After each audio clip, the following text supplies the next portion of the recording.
Yo, what's up sa inyo mga Katoy Beats, no? At ngayon, panibagong vlog tayo. Pasensya na kayo, medyo natatagalan tayo mag-vlog kasi madami tayong ginagawa. Busy na din, kumbaga. Bibigyan ko lang kayo ng update sa Beat FI natin version 2. Ano na nga bang itsura niya? Kasi diba po yung latest na video ko is puro yung easy ride naman. Ngayon, papakita ko sa inyo kasi 6 years na din yung Honda Beat natin version 2. Papakita ko sa inyo yung ano niya ngayon, yung forma niya at yung engine niya. Gusto kong bumawi sa kanya ngayon kaya kaargahan natin siya ng 130cc. Ngayon ituturo sa inyo kung saan ko nabili at paano yung ginawa, paano yung mga modified na ginawa natin. At yun lang. Thank you. So ito nga yung nabili ko sa Indo na black ng pang Honda Beat version 2, kaso ang dumating sa atin is Beat Pop ang nakalagay. Sigurado ako na tayo dito, conversion tayo or magtatabas, pero ano lang naman, kunting ano lang naman, tabas-tabas lang to.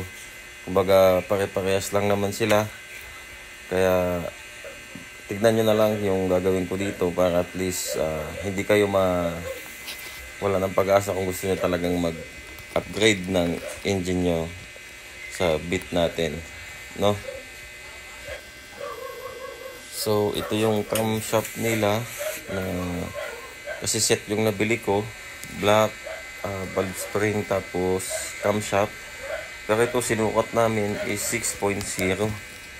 Medyo mataas kung ano natin kung gagamitin natin pang daily. Pero try natin, alam ko malakas to. Ito yung set natin. Ito naman yung black niya na 54.5. Bale, ano to 130cc. So, yan, let's go. Yan o. Bradworks yan. Dito lang yan sa Pangasinan. Yung mga kaibigan na gusto magpano dyan ng Honda Beat FI, ito lang yan kay Ariel. PM nyo lang yan, Ariel. Wala na kayong ibang umano dyan. Masakto. Ito na yung chick mechanic, ano. Uy. So ito na nga yung ano niya, camshaft na 6.0. Meron siyang compression release. Si Ariel Works lang naman yan. Bakit din? Mamaya, mabibrate ko nga. Ba't ano bang purpose niyan? Bakit kailangan i-port? Pen! Anong purpose? Bakit kailangan i-port? Anong purpose? Ba't kailangan i-port daw? Siyempre, para Para pantay yung papasok. para lumakas sa gas tsaka sa hangin. Para pantay. Dito yung sa Milan Disney. Ito, Beat 110. Gagawin niyang 130cc. Ariel Works lang yan dito. Madami kayong mapupuntahan dito. Ano yung motor natin? Yun. Tinagalan niya eh. Isang linggo na to sa kung ano-anong naiisip na itong tao na to eh.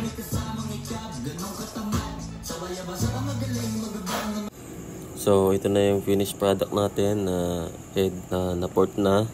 At yun, ang okay naman. Excited na akong magamit to. Let's go! Tapos dito naman tayo. Dito yung sinasabi kong magtatabas tayo. Ayan yung liner nya, binawasan namin yan ng 0.5 kasi hindi siya pasok kapag shoot mo dyan sa makina. Yan. Pag ipapasok mo siya nung una, hindi ka kasya eh. Ngayon, binawasan namin ng 0.5 para sumakto siya. Tulad nito, yan. Pasok natin. Ayun, pasok na pasok. Let's go! Tapos, yun, dito na tayo. Nakabit na lahat. Tsaka yun nga pala, kailangan mo ding magpalit ng tensioner para at least medyo mas matibay siya, kasi pag yung stock lang na tensioner is malambot.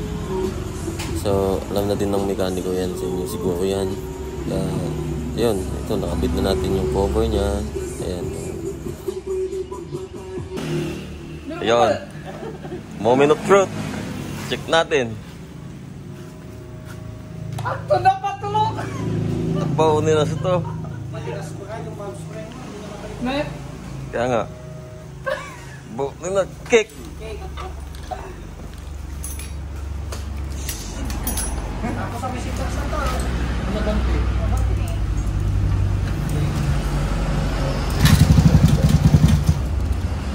Yun.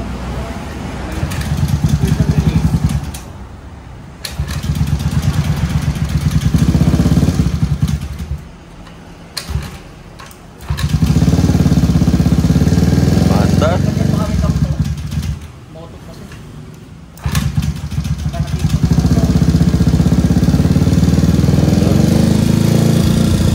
Sa live. Baka kinakabahan ako ah.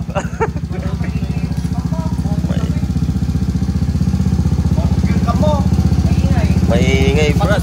Patusok pati yung Brad. Kunin mo yung ano, Brad? Tawag para... Kasi mo yung ano, Brad. Ayun, it's alive na kumbaga. It's alive na. Kaso, ang lakas na ng buga. Latado mo ng kakato. Putik na yan. Tahimik lang, wala kang maano na buga eh. Testing time, Brad. Oh my goodness. Ayan. Medyo testing pa lang yan.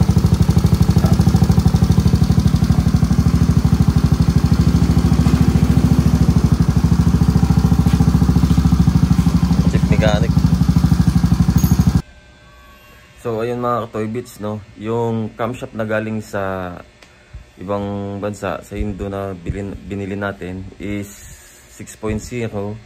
Meron siyang decompression release na ano, pero hindi niya kaya mapaikot yung block, yung motor, hindi niya kaya sa starter. Tapos ang nangyari, gumawa kami ng ibang camshaft na 5.5. Tapos na parang pang touring set lang yung ginawa. Tapos nagtabas ng konti sa piston ng mga 1.5 or 1 ata yun eh. Basta makikita nyo naman yun. Pag marunong yung mekaniko mo, alam niya na yun. Tatabasan niya yung piston ring. Kaya yun, check nyo to. 130cc.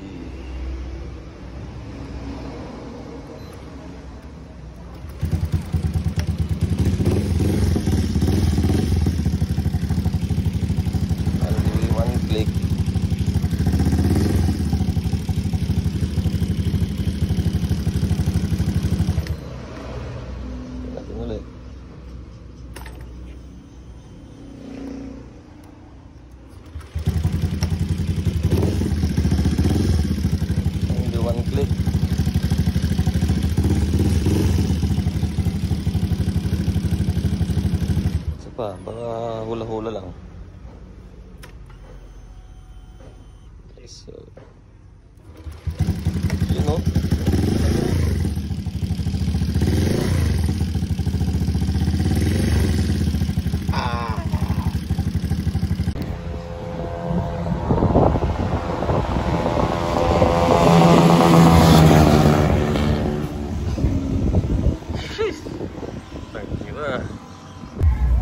so, ayun mga ka-toy bits, no, hanggang dito na lang.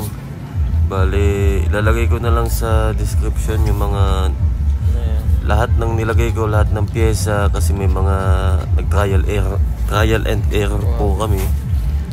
Kumbaga, lalagay ko na lang lahat ng nilagay namin, yung mga tamang pyesa, para at least hindi kayo malilito. Okay, let's go!